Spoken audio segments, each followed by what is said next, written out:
Ichimon Japan is made possible by Patreon support. If you can afford to do so and would like to make sure that we can keep bringing you more content like this, then head on over to japankyo.com/Patreon and sign up for as little as $1 a month.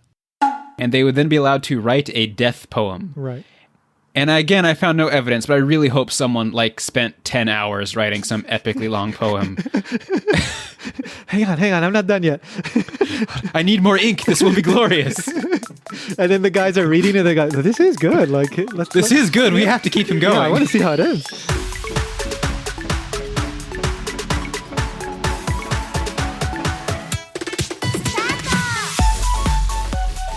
Welcome to Ichimon Japan. I'm Tony and I'm Ryan. All right, so this is Ichimon Japan. Of course, Ichimon means one question, and every episode we ask a question about Japan. So today's question is, what is seppuku? This is going to be part 2 of our series on Japanese intestines. Yes. The most important organ in Japanese culture is clearly the intestines. So you don't have to have listened to part 1 to understand this, but we did do an episode all about whether Japanese people have longer intestines than Westerners. So were you planning that joke, or did you just think of it now? Because until this moment, it had never realized the connection between the episodes. It hit me while I was reading the book that we're going to be mentioning. I realized, oh my God, there's so many intestines in this book. And when I picked this topic, I didn't make the connection. But when I started doing the research, I realized we're talking about intestines this time. You'd think they would have measured better if they had so many opportunities to do so. I know, right? All these samurai just cutting open their stomach, ripping out their intestines. And it's let's just measure them while they're out, anyway. You may not realize, but the actual origin was trying to answer the intestines length question. Some samurais just volunteered to cut themselves open. Yeah, they had to know. Let me answer that for you. And being that you need such a large sample size, let's all do it. Samurai were really concerned with proper scientific method. Yes. Again, go listen to the Japanese intestines episode. Do Japanese people have larger intestines? Yeah, you can go listen to that to get all what we're talking about. But anyway, they should change the reason to be more resistant to seppuku instead of eating plants. Yeah. Oh God! All right. Anyway, so seppuku, of course, it's this famous thing. Samurai, they commit suicide by cutting open their stomachs, right? That's the most simple answer that you can give to what is seppuku. But we want to give a little bit more context, a little bit more history, and try to help with this general understanding of what exactly seppuku is. So a lot of the information that I got that we're going to be using for this episode comes from Seppuku it's a book by Andrew Rankin. It's a great book, super thoroughly researched. He's a great researcher, and it's really an easy read. It's a fun read. It's not super dry or anything like that. There's a lot of blood and guts, obviously. But, if you're into intestines, it's the book for you. Yeah. There's some just absolutely crazy stories in there, but also it's just wonderful historical context. So we also do use a couple other sources, but really the vast majority is going to be coming from that book. So Seppuku by Andrew Rankin. You can go check that out. I will put it in the show notes. But let's get started. So I want to start with a quote that I think frames this whole discussion that we're going to have in a very nice way. It gives some nice context, and this also comes from the book Seppuku by Andrew Rankin. So Ryan, could you read that? Sure. The quote is, "Seppuku is fact, augmented by myth, and adorned with aesthetic trimmings." So I wanted to start with that because seppuku is totally real. It's a thing that happened, but it's also something that has been exaggerated over the years. It's been turned into, especially in the historical records of the time when this was going on in the age of the samurai, so to speak. It was really just glorified. It was turned into this kind of beautiful ceremony. It was turned into this thing that people should aspire to be able to do, a symbol of the elite. Right, to protect your honor, but the reality is that it's not a pretty thing. It's far more complicated than that. And many of the records they try to paint it in this sort of beautiful way. They clean it up. There's not so much gore, and the gore that is used is kind of used to elevate the symbol, this conceptual beauty of seppuku, rather than to say this isn't a pretty thing, this is a horribly painful thing. So let's just keep that in mind as we go in with this. seppuku is real, but it's also been, overly beautified or not even overly, just simply beautified, I would say. Yeah. And also, before we move forward, we should say we do not endorse seppuku. Please do not commit seppuku. Totally. Yeah, don't try this at home. Yeah, I think there's better ways to measure your intestines. Okay. Yeah, the CT scan, right? Yeah. Yeah. Spoiler alert for the other episode. Anyway, so I think just before we get into the history, it's important to go over the terminology. So there's seppuku, and then I think in the West, you often hear Hara-kiri, right? Yes, Carrie, who has lots of hair. Yeah, Mr. Hara-kiri.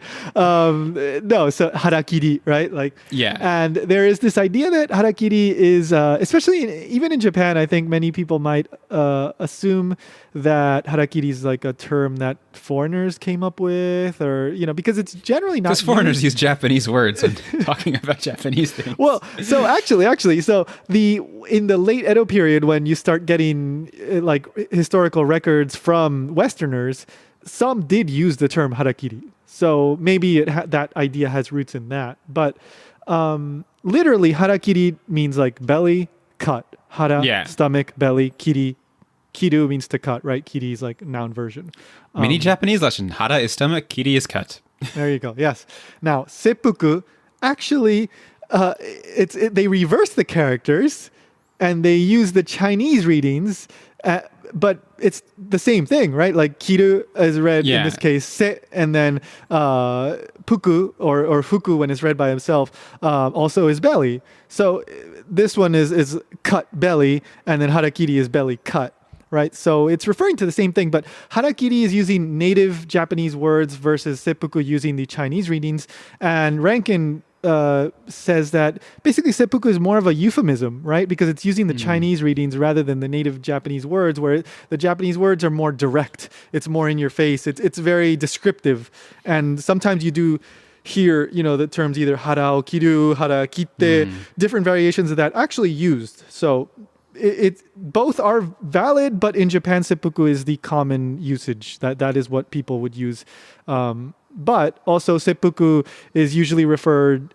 Well, seppuku also has a connotation of being like an official thing, right? Like it's an official punishment, by the you if you're punished by I don't know, like the Edo government, then the sentence would be seppuku. It wouldn't be harakiri.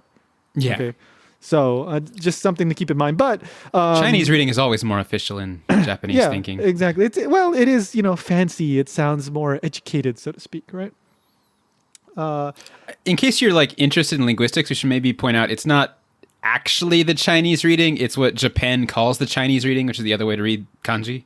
Right. It's kind of based on the Chinese reading, but it's still a Chinese. Based on the Chinese reading, but a Japanese pronunciation of it. So sometimes the words sound similar, and sometimes they're just totally different words that kind of use the Chinese sounding readings of the individual kanji. But anyway, that's the whole thing. Just in case there's any Chinese speakers out there, I don't recognize that word. Yeah, exactly. Yes. But anyway, so we will be using probably mainly the word seppuku, but and Japanese people would probably. I'm going with Hara-kiri, man. Oh, okay, Hara-kiri. So when there's. Or we might just be using the general, belly cut. He cut his stomach, blah, blah, blah. So where does Hara-kiri come from? So there is no one point in history, okay? There's no thing this was the guy, Mr. Hara-kiri. Yeah, it was Hara-kiri-san. Yeah. But Rankin does a really interesting thing, and then he traces it all the way back to China in a way. So the idea of a warrior or an aristocrat, somebody in power, right, the elite, killing themselves for let's say, after a battle, or, when there's some threat to their reign or something like that, that is nothing new. It happens in cultures around the world. And, it was going on, for example, he notes how it was going on all the way back in 1000 BC, more or less, in the Western Zhou dynasty. But throughout the next 1,000 years or so of Chinese history, there are many stories of people killing themselves for whatever reason. But belly cutting is very, very rare, and it's not really seen in this sort of warrior martial context that we see in Japan. So there isn't like a direct connection, but it's certainly possible that these stories of Chinese, aristocrats or whatever made their way to Japan and perhaps influenced the later ideas of the samurai on what it is to die honorably, etc., etc. Now, it first starts to pop up in Japan around the 8th century, around the 700s. 8th century, yeah. Yeah, around the 700s. Now, this is written records, though, so who knows? Perhaps there are other incidents of belly cutting in Japan that happened before, we Yeah, have there was written hipster records of seppuku this. at least going on for a century earlier. Yeah, it's like we were doing it before it was cool, guys. But one of the first stories that is mentioned, it happens in the 700s, and this it happens after Nara becomes the capital of Japan, and they ask for records, basically explaining like customs and local stories of many regions around Japan, right? I guess they were collecting like these stories to understand the country better that they were ruling over. But this one story comes from the records of a place in what is now modern day Hyogo Prefecture.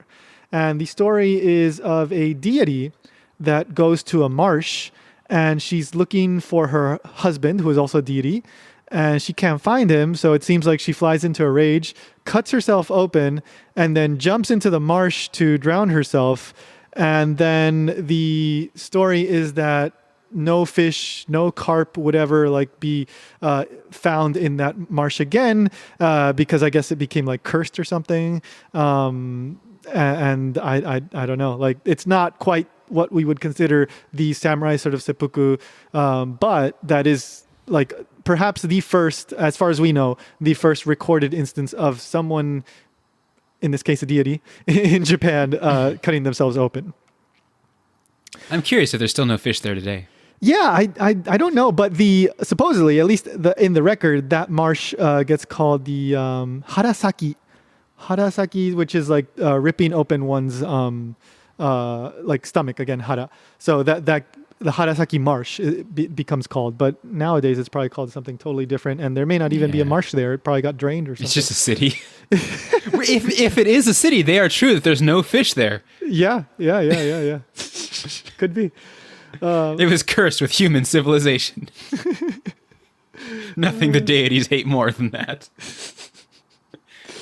So, and then you start in the Heian period is when it starts to kind of be a little bit more formalized. And again, that is starting to go into the 8th and into the 9th centuries. And then there's like one more story like about supposedly happened in 988 of a thief that gets caught and then he cuts himself open in his jail cell. But again, that's not quite the samurai thing. So the first instance of, I guess you would say, the more samurai kind of thing going on is Minamoto no Tanemoto. Is it Tanemoto? You have Tame Tomo written. Tane Tomo. I always get that backwards. Tane Tomo. I should read the kanji, not the... Tame Tomo. It's not a name you would really encounter today. No, people do not use that classic old style name structure anymore. So this guy, it's a pretty epic story, like his whole life story, but he ends up, and this happens in like in the 1100s, right? 1170. Yeah, 1170. So his life ends with him cutting himself open while leaning against a pillar. He was standing, and apparently he dug the blade so deep in that he basically impaled himself on the pillar, and as like enemies were coming to get him, and then a historian, scholar kind of guy in the 1770s later, writes about, this story and points to this guy being kind of the genesis of this seppuku of, cutting yourself open in this martial context. So then after that, it really starts to get more and more mentions in the historical records, especially in the, was it 12th, 13th to 15th centuries. Yeah. And that's really like, you could say that's the heyday of the whole like samurai Golden craze. Age of Yeah. the Golden Age of Seppuku. Yeah. Well, exactly, because the Golden Age of Seppuku goes hand in hand in a way with the Golden Age of samurai. Of course. That's they're all like running around killing each other, Or themselves. Yeah. Yeah, because like I said, the Rankin's book Seppuku, like there's so many stories in there, and there's tons where you go like, oh well, you could have kept like fighting a little longer. Like you seem kind of eager to just like end it. And there's actually some mentions of like there were commanders saying like trying to convince their men like don't do it yet. Just hang on. Like, let's fight. We might actually win this fight if you guys don't kill yourselves. Don't give up yet. I know you want to do it, but just hang on. So anyway, yeah, that goes on 1300s, 1400s, 1500s. And then, of course, once the 1600s come along, it's the Edo period, right? The Tokugawa period. And that is around 268 years, you could say, roughly, of the Tokugawa shoguns. They take over, and Japan is no longer in this like constant state of feudal civil wars, people taking over. There is quote unquote peace, I guess you could say, although there stuff comes up from time to time, but for the most part peace. And samurai are just, for the most part, like they're not the soldiers that they were. They're samurai in name only, so to speak. They're the elite. They're not warring with other samurai. And it's around this time when seppuku really, really becomes like the formalized ceremonial thing that perhaps is most well known to many people. And it also becomes a symbol of the elite, especially, right? It's almost a thing you do to show off. And it was always kind of that sort of thing, but I think in the Edo period, it especially becomes that, because you can't show off by fighting in a war anymore, right? You have to show off by how amazing you can kill yourself. And I think only the samurai were allowed to do it, like even if someone else wanted to. Yeah, I mean, anyone could just cut their stomach, but they wouldn't recognize it as being real seppuku. Exactly, yeah. It wouldn't be seen as a way to like maintain your honor, so to speak. I would probably be seen as like, oh, this peasant was trying to behave like a samurai, and then ultimately they would be looked down even further, right? Look like at that loser thinking he can be a samurai. Exactly, yeah. So then once we get to the end of the Edo period, we get into, for example, the Edo period ends around 1868, and it transitions into the Meiji period. That's when Japan, opens up to the West and starts to become more westernized. That's a super simplified version. But in 1870, I believe it's the last one. Yes, the last judicial seppuku. What that means is, it was handed down as an official form of punishment by the authorities. Right. This is the last time that happens in 1870. And then in 1876, they abolish the whole samurai carrying swords thing. You can't do that anymore. And that apparently sparks a bunch of, former samurai, or in a way they're still kind of technically samurai, but not under the government rules. They just kill themselves. They're like, nope, we can't handle that. Like, the sword is part of us. We are the sword. We're together. We're just going to say bye. So... yeah. Literally take it from their cold, dead hands. Yeah, exactly. Totally. And then after that, like, seppuku does still stick around in various ways. And you do see, like, for example, imperial loyalists use this kind of form of suicide. You also see, for example, it gets only military men are allowed to do it once we go into the Meiji and beyond. The common person is not, allowed to do it. It's not a sanctioned thing. And, one particularly notable one, which we can perhaps talk about later, is General Nogi Maresuke. And that happened in 1912, September 13th, 1912. And that's a whole interesting story, but we'll discuss that a bit later, because we'll go off on a tangent if we talk about it now. And then 1970 is perhaps the last and most famous one, which is the author Yukio Mishima. Mishima Yukio, if you say it the Japanese way, and he like basically takes he raids JDF, Japanese self-defense base in Tokyo, and tries to make this whole political statement, and ends up like just cutting himself open. And every once in a while in the news, like you still hear of like an old man goes to the police station and just cuts himself open in front of the police station. Like it does happen, but it's pretty rare, and it usually doesn't make much news aside from the initial mention. You know, it's I don't know. I guess they get dismissed as the old kook that for whatever reason wanted to try to make a statement, and then they don't really say much about it. So I'm almost afraid to mention this because I don't remember the details, but like 10 years ago, I was reading an article about like some serial killer who I think also suicided by seppuku. Oh, I've never heard that. I will. Oh, that's. I might be wrong because again, I read this article like 10 years ago, but yeah. He somehow got like a sword and was like running around his village attacking people. And then when the authorities came, I think he tried to do like really quick seppuku, but I might be completely wrong. Yeah. I'll look into it. Because like I said, yeah, you do hear every once in a while, every few years, you hear of some, crazy story. But like it's I said, usually not the like well-off. I don't know what I'm trying to say. Never mind. No. The sane people don't normally go to it. No, exactly. You don't hear like, I don't know, some exemplar of Japanese society being like, he donated his money, like, I don't know, like Yoshiki, like who's been from Japan. He's been donating all his money, doing all this charity work. I don't know. I don't get the vibe that he's going to be doing seppuku anytime. But anyway, it's usually very angry people. yes, unhappy people, and it makes sense. Often trying to spark revolutions. Yeah, definitely. Anyway, so let's talk briefly about what exactly is seppuku really suicide? And in a way, you could say that it's not, because cutting yourself open rarely, or pretty much never, results in instant death. If you don't do anything after you cut yourself open, I mean, there's cases of people living for 19 hours was one that I saw in Rankin's book.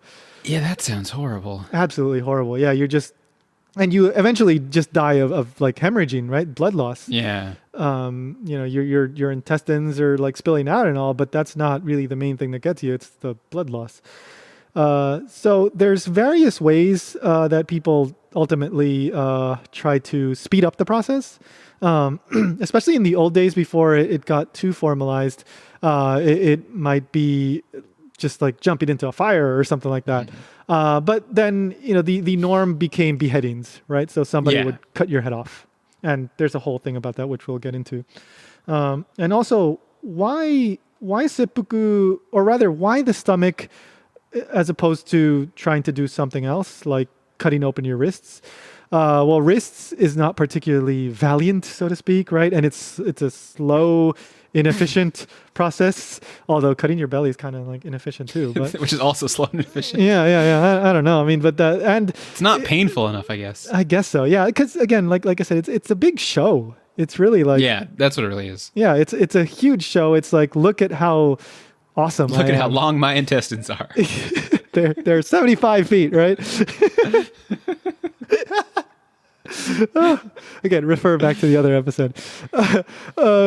So yeah, it's the belly is a very showy way of doing it, and like just the way by using your short sword, which is usually about 10 inches, it just works out well that you can cut your stomach open. It's just the logistics of it work out. Yeah, there's no rib cage in the way. Yeah. So let's how about we take a break and we'll come back with more stuff. There is definitely a whole lot more, like the different types of seppuku and how the formal ceremony goes, and just a bunch of other stuff. Paper fan seppuku. That's another good one. Yeah. We will get into that. So we'll be right back. Hey, so just a couple quick things before we get back to the show. First of all, if you're thinking about buying that book that we mentioned, Seppuku by Andrew Rankin, which, like I said, it's a very good book, extremely thoroughly researched, and a lot of really interesting information in there. So if you're interested in buying that book or anything else from Amazon, then please consider using our affiliate link, japankyo.com/Amazon. It won't cost you anything extra, and we will get a tiny percentage of whatever you purchase. So again, japankyo.com/Amazon and do your shopping there. I will also include a link to the Andrew Rankin book in the show notes. Also, the latest episode of Japan Station just came out a couple days ago. It features an interview with a master of Rakugo, Tatekawa Shinoharu. He is a master Rakugo performer. And Rakugo, by the way, is this form of traditional Japanese comedic storytelling. It's really, really interesting stuff. And I really enjoyed talking to him. He has a very funny story involving a missing cheeseburger and his master. So go check that out at japanstationpodcast.com or wherever you get your podcasts. All right. So if you're wondering how an actual ceremony would go, a whole seppuku thing, the formal thing, we're going to get into that. Now, again, this is not for you to follow it and do it yourself, right? Yes. Please do not do this. Yeah. I think you'd all fail at step one. Yeah. But as you're going to see, it is quite involved. And also, there are many different manuals. Like, there are actually like different procedures for how to do this. Different manuals say different things. Despite being extremely standardized, it was not standardized. Yeah. So, I mean, but for the most part, I guess the variations are relatively small, but you do get all of them end with a sword in your stomach. Yeah. Actually, no, they don't all end that way. Actually, yeah, there are exceptions to that. In fact, a lot of them don't. Yeah, a lot of them don't. Yeah, and that's maybe the twist, so to speak. All of them have a sword. I think at least that's safe. There's at least one sword involved. And another thing is that what we're going to be talking about is basically what came about, what was formalized in the Edo period.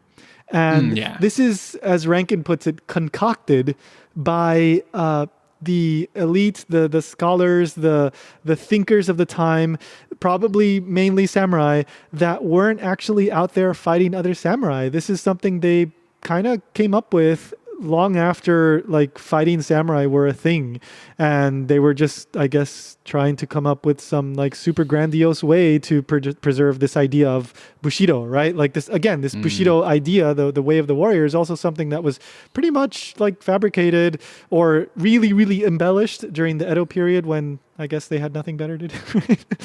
Yeah, I mean, to put it in perspective, if you were doing seppuku at the end of Edo, it would have been over 200 years since the last actual samurai war battles were going on. Yes. And it did still happen. And there are some fascinating cases of, for example, samurai killing foreigners and then getting punished by seppuku and then making the foreigners watch the Japanese open themselves up. And again, check out the Rankin book. It's amazing. And there's some great stories in there. So it was happening even into, as we were going into the Meiji period, but it was just much, much rarer. It wasn't, like how it was before we go into the Edo period. Anyway, so this is kind of the general guidelines, protocols of what a ceremony might be like. So anyway, Ryan, can you take us through it? Okay. So first, there would be paperwork involved. Of course. So you'd either be ordered by the shogun or you would request it of the shogun. So that's the step I think a lot of our viewers would fail at if they wanted to. Please don't do it again, as we're joking, but there is no shogunate anymore. Yeah, exactly. Yeah. And for example, another interesting thing is that if somebody were to be punished to just death, not seppuku, their family, and this has happened, their family might request, no, just for the sake of his honor, please allow him to commit seppuku. And then the authorities might grant them that or deny them that. So I really wonder if at some point in history there was a guy who's like, oh good, I'm just going to be hung. I don't have to worry about cutting my stomach open. And his wife is like, no, let him do seppuku. He's like, no, shut up. I don't want that. It certainly could be possible. I mean, I know no one would say that, but someone had to be thinking that. Yeah, oh, come on. I mean, they all play brave. That last guy took 19 hours. Yeah, it's like, I don't want to go through that, guys. Anyway, so once you have your paperwork and you get your hanko, your stamp on there, he goes, all right, sir, you're free to cut yourself And this open. is the Japanese government, so we're talking months of processing time. Actually, probably not. It seems like probably not. Yeah, it seems like it was a lot quicker back then when it came to these sorts of things. But anyway, yeah. Yeah. So anyway, after that, they would be bathed and dressed in white, because white was the funeral clothes of the time. Yeah. So they would get to eat a. Oh, sorry. Go ahead. So I guess it does depend a little bit on the status of the person. Some might just have a more regular like kimono. Some might have like the kamishimo, which is like a ceremonial. It has kind of like these pointy shoulders, the ceremonial kind of robe thing. And then, for example, the beheader might be wearing like the white robe, especially if they're beheading like a really elite person. So, yeah. Yeah. So again, as we kind of said, despite this being formalized rules, there was lots of variation. Yeah, and it also depends on the person being killed. Like it might be if it's like a low-level samurai or like a super high-level samurai, et cetera, et cetera. Oh, it would also, we should point out, I forgot to mention, it was a very public event. So there would generally be, I don't know, it's not really open to the public. I don't think peasants came to watch, but other samurai dudes and officials would come to watch. Yeah, they had like designated witnesses is usually what I saw in all the stories. So it's not just like some guy alone in his room. There would actually be a group of people overseeing this. Although from the vibe that I got from some of the stories, it seems like it was a little bit more open in some cases. Maybe like in the prisoner kind of low-level samurai, they might like try to make a lesson out of him and do it, but that's really disrespectful. So if you're like a high-level guy, they wouldn't do that to you. Yeah. So anyway, the next thing is they get their last meal, which could be their favorite meal they request or just some special ceremonial meal. Yeah. Yeah, and there's like mentions of, you're also supposed to like offer some to the witnesses of like and you share it with the beheader too. Yeah. And then like they're supposed to refuse, but sometimes they might say yes. This is all like it's super Japanese. Like it's like, oh, they're gonna be impolite, but then you can offer again, but then they're gonna say no, so then don't offer it because most people are gonna say no anyway, right? Anyway, so yeah, there might be a little bit of food involved, but they might just say no. So yeah. And then this is my favorite step just because of how formalized it is. You get sake, which you get 2 cups of it, which you must drink in 4 sips each. Yeah. And I think I saw a couple other mentions of maybe like they might omit the sake or they might like not necessarily do that. There's variation. But yeah, I saw and that. I mean, 4 sips. Yeah, I did see that. Yeah, like if you take 5 sips, what are they going to do? Kill you? I guess, man. They might just like, all right, let's just cut his head off. He did it wrong because there were wrong. Cut him now. There were definitely cases where, like, for example, if it was like a criminal kind of guy, they said like, if he does anything that is like out of this protocol, just cut his head off right then and there before he does anything. Just the second he opens his mouth, just cut it off. So. Yep. He reached with his right hand, and you were supposed to reach with your left hand. I don't actually know. They probably had a hand you reach with, but yeah, I mean, if it looked like, because there are cases where, and we'll get into this when we get to the thing later, but where a criminal guy might try to say something impolite to the lord that is watching the ceremony, and that's super disrespectful. So then they just cut his head off before he can even finish his sentence. So yeah. Yeah. So anyway, next thing is then there is a table next to them with their sword, which is usually a wakizashi or tanto. Wakizashi is a short katana. Tanto is basically a katana-shaped dagger. Yeah. They're all kind of curved. Yeah. Some kind of writing instrument and a paper, and they would then be allowed to write a death poem. Right. And again, I found no evidence, but I really hope someone spent 10 hours writing some epically long poem. Hang on, I'm not done yet. I need more ink. This will be glorious. And then the guys are reading it. They go, "This is good. Like, this is good. We have to keep him going. Yeah, I want to see how it ends." So it writes the poem. Yeah.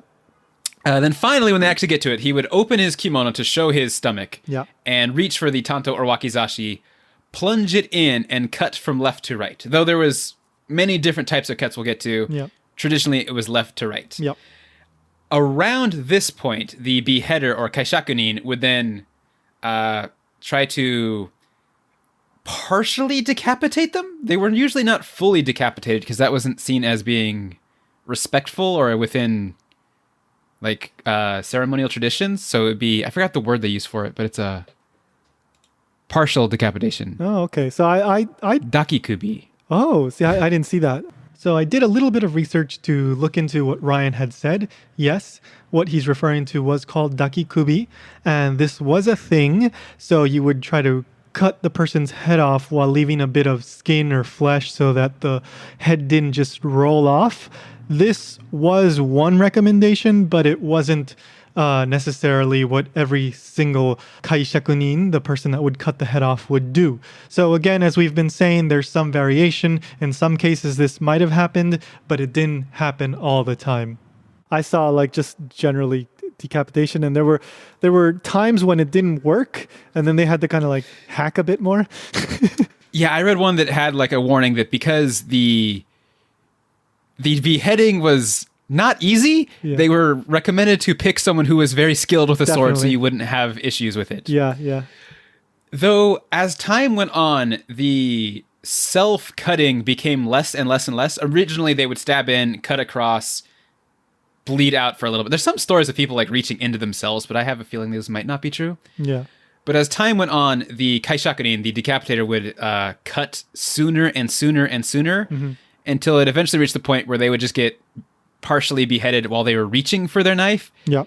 And in some cases, they didn't even give them a knife. They would just have like a folding fan or something symbolic. Exactly. And when they motioned towards taking it, that's when they would have their decapitation occur. Yeah. So, and that's what I was alluding to earlier. For example, there were cases where they might not trust the person, right? So they'll give them a folding fan. Yeah. There's also the case of children. So the children of samurai would, according to historical records, there were cases when they would commit seppuku, or at least go through the motions. And one manual said, in the case of children, the translation given was little ones. They didn't use children. They said little ones. So It's like, not Kodomo. What was the Japanese name? I didn't see because this is Rankin. So in the book, he used his, I think it was his translation of the Japanese. So I'm not sure what the original Japanese word was, but the English Chisai was no? Chisaiko. Chibikko no minasan. That Chibikko no minasan is something you might hear in like a kids show. That's like, hey, little guys, something like that. Anyway, that just makes it sound way more morbid. Yeah, it's horrible. But so what you do is you give them the fan and you tell them, I'm just going to practice. So just go ahead and practice with the fan. And then the second that you, the kaishaku, the person that's going to behead the child, notices an opening, just boop, cut off the head. So total surprise. The kid doesn't even realize it. Head comes off. Oh, that's so much better than killing a child in a different way. Yeah. It's they know. That was sarcastic, so people know. Yeah, and there's in the Rankin book, there's stories. There's like a 9-year-old that does it. I think the 9-year-old does it himself. Like he actually cuts himself open. So, yeah, that happened apparently. Anyway, and then the paper fans. Yeah, so that was a thing that actually happened, and it in many cases it wasn't even seen as dishonorable. And then there were other cases such as in the 47 Ronin, I believe. Either every single row of the 47 Ronin or the 46, maybe 46 of them. I can't remember offhand right now, but they all got their heads cut off before they actually got to cut their stomachs open. And the reasoning behind that was that there was a whole judicial thing, and then they wanted to make sure that nobody wound up with egg on their face, so to speak, right? No embarrassment. Everything went perfectly. So they wanted to just ensure that the whole thing went as smoothly as possible. And so they told the Kaishaku guys, like, just cut their head off the second they pick up their sword, and then bam, bam, bam, bam, bam. They just went, one after another. All right. So that's pretty much it. There's a couple other things. For example, like once the head comes off, you might wrap it in a white blanket. And in especially elite, high level guys, there might even be a special box in which they put the head in, right? There's also the part where you show the head to the witnesses, just I guess as proof. In case they weren't paying attention. Like, yeah, this is like, hey, you want to hold it for a second? They were enjoying that sake. Yeah.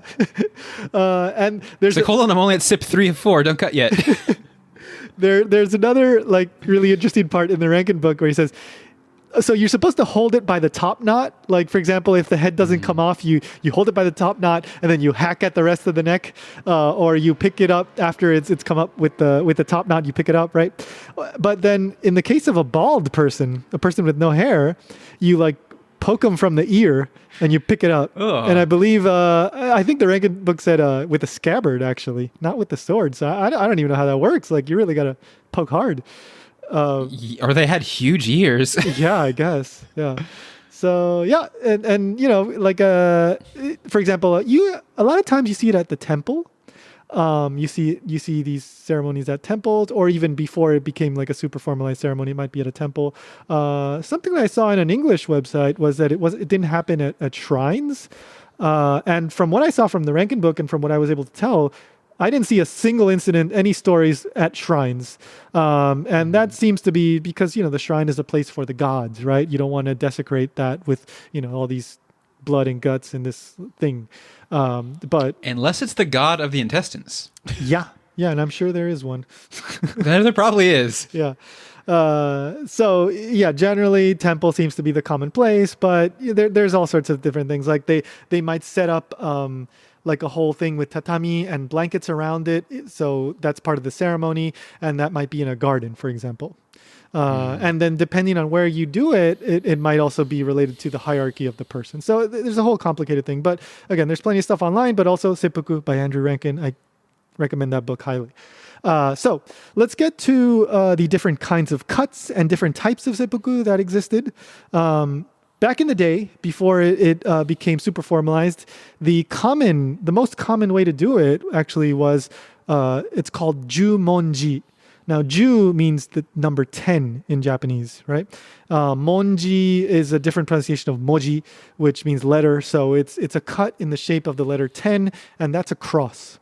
Basically like a plus. Yeah, plus, exactly. And so you would start, like we said, horizontal, and then you would move vertical from top to bottom. And in the heat of battle, for example, if you're at the you were fighting a force of 10,000 with your group of 400 samurai, and you realize nope, there's no way we're gonna win. Okay, guys, it's time to check out. It might be a super fast thing, so it wouldn't be a perfect cross. It might go up to the nipple, and there's nothing shameful about that. That's just how it worked. And then once we get into the Edo period, especially, you started seeing more of the Ichimonji. And that's not Ichimon like the show, like Ichimon Japan, because it's different kanji. We named it after that. It's different kanji. The second kanji is different. So Ichi is still Ichi 1. Mon-ji, again, it's a different pronunciation of moji, which means letter. Yeah, so character. Yeah, letter. character, letter, exactly. So that's in Japanese, the Chinese character, the kanji for number 1 is just one horizontal line.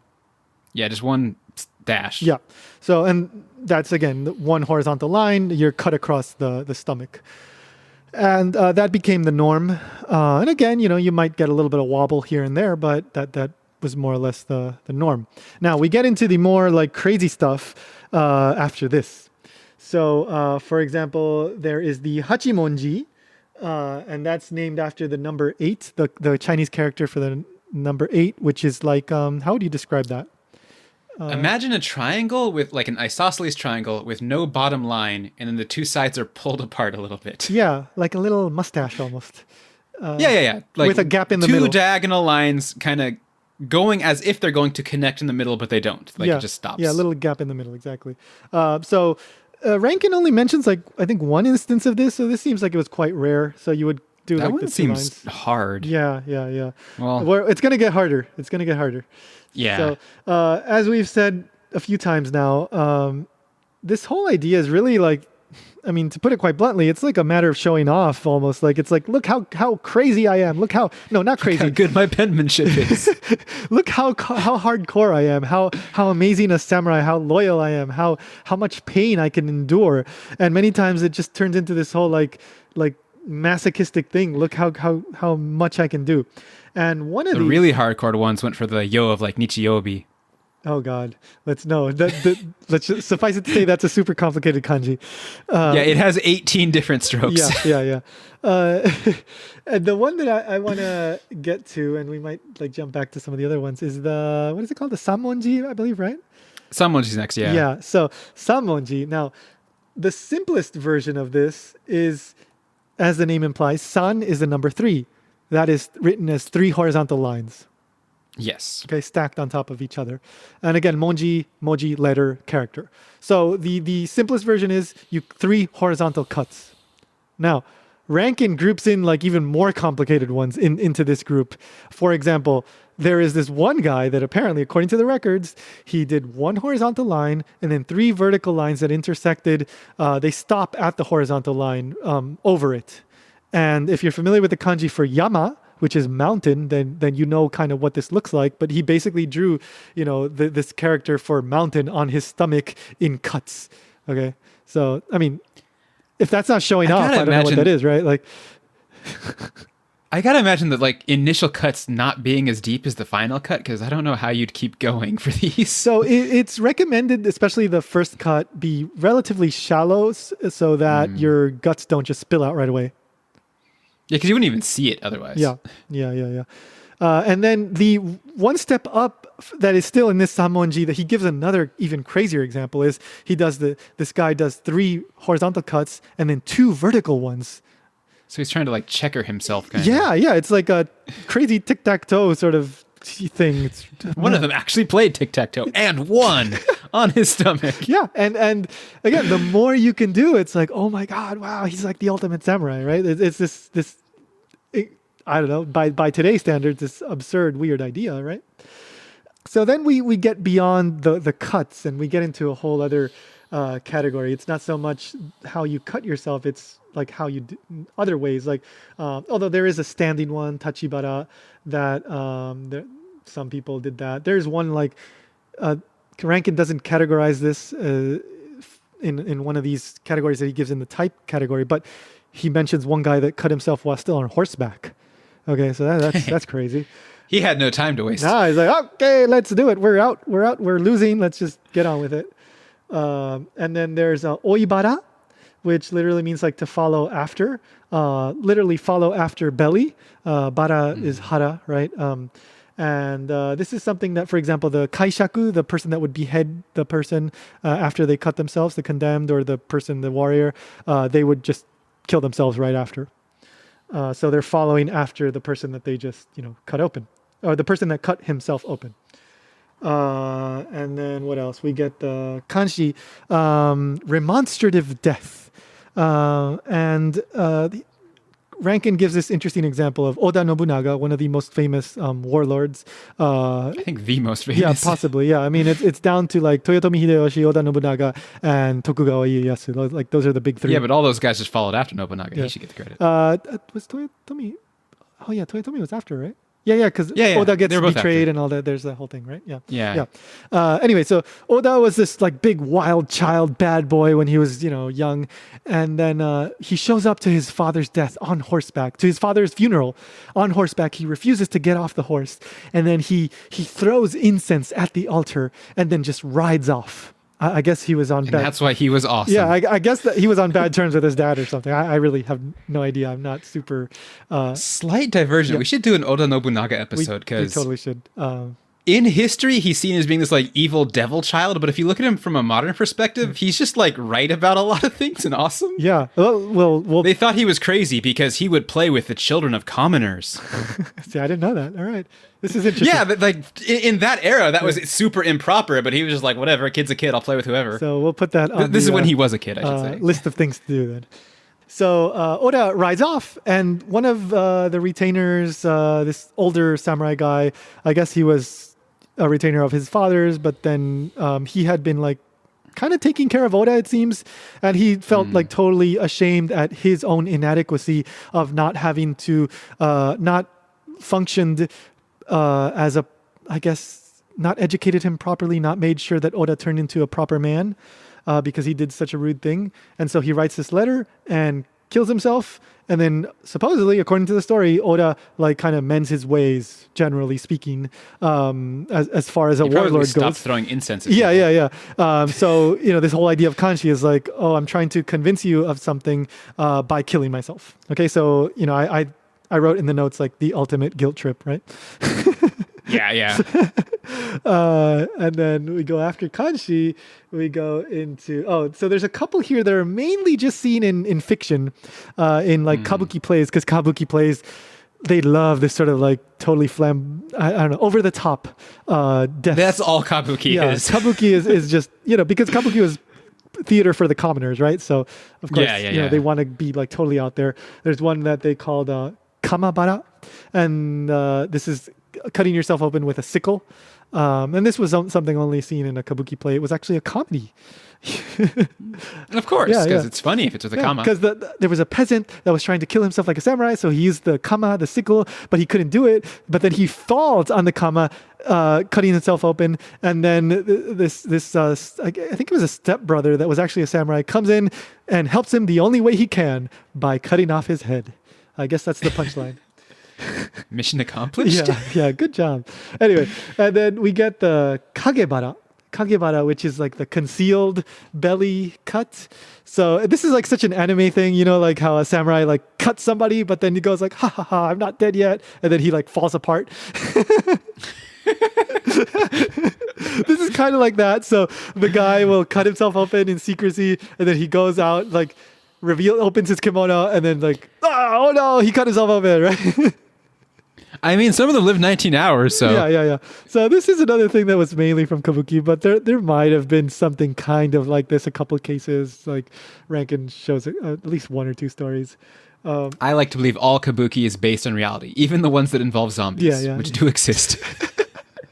Yeah, and well, the modern ones, like they did one on Star Wars, and they're doing like Sailor Moon, so kabuki's interesting in its own weird, and I don't mean that in a condescending way.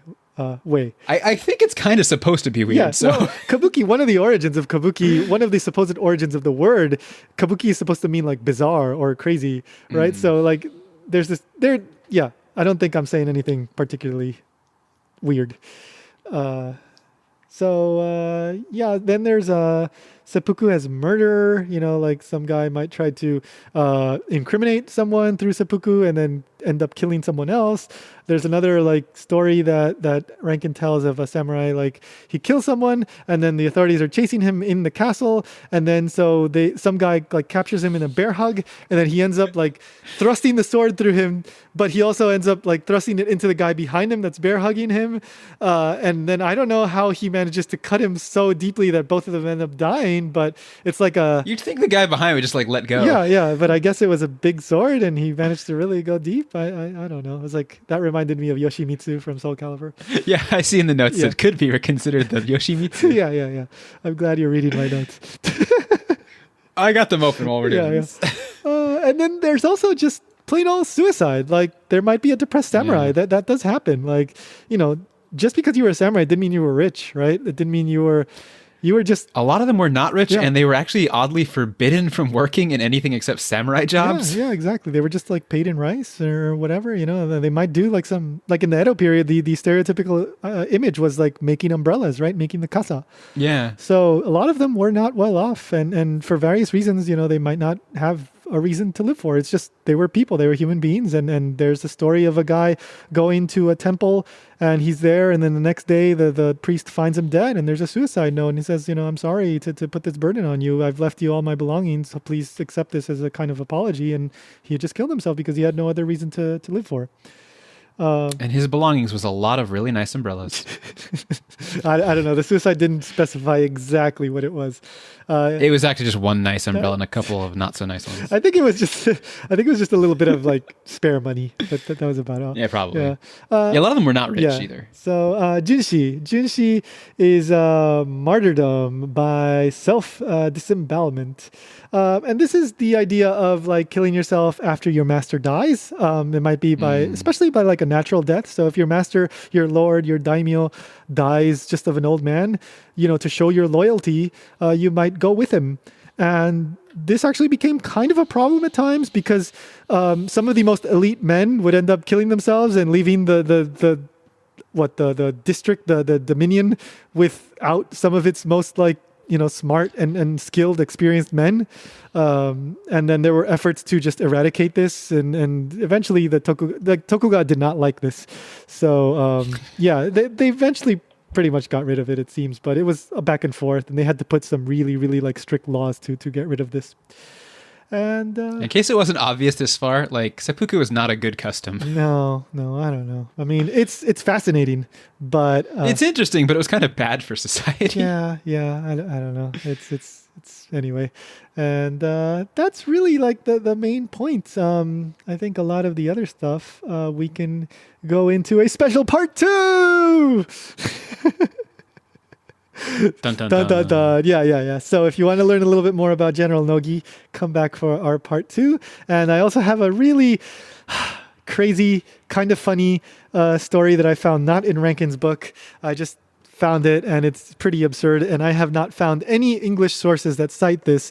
So this may be the first time that this story is talked about in any public way in English. So you could talk about it in Japanese if you want. Yeah, and then the same problem will keep existing. Yeah. Encourage our listeners to learn Japanese. Yes. Well, I do encourage that. I it's a wonderful language, but we do want to entertain. So we will have that story. So come back for part 2. Anything else you want to mention before we finish up? I guess the only thing I want to mention is doing this episode, I was a little surprised by how much seppuku differed from how it's portrayed in like media and movies. Because before this, I had always been in the assumption that it was generally a voluntary thing, or maybe there was social pressure put on people. But from later Heian onward, it seems like it was pretty much just flat out a type of execution. Like they didn't really have any say in it whatsoever. Yeah, and I'm sure there were definitely people that was like, oh, I don't want to die, but if I have to die, at least I'm going to die with honor, right? Yeah. So because most of them were just flat out ordered to do seppuku. Yeah, and or we'll just kill you anyway. Like no matter what they said, like even if they wholeheartedly believed in this general idea of Bushido, the reality is that to die dishonorably would affect your descendants and your family and your han, your lords, your dominion, whatever. So, there is in that sort of crazy logic, there is merit to the actions that, they might choose to die that way, right? Yeah, if your children and family or whatever get to keep their position and wealth. Yeah. And that was used as a thing, right? Like, you can choose to die without honor and your family will suffer, or you can choose to die this way and make sure that your family lives on happily, without repercussions. As usual, it's a little bit more complicated than what you usually get in like one movie or one thing, but I think exploring those differences is pretty interesting. So, yep, let's finish up. So we'll come back in part 2. See ya. See you next time.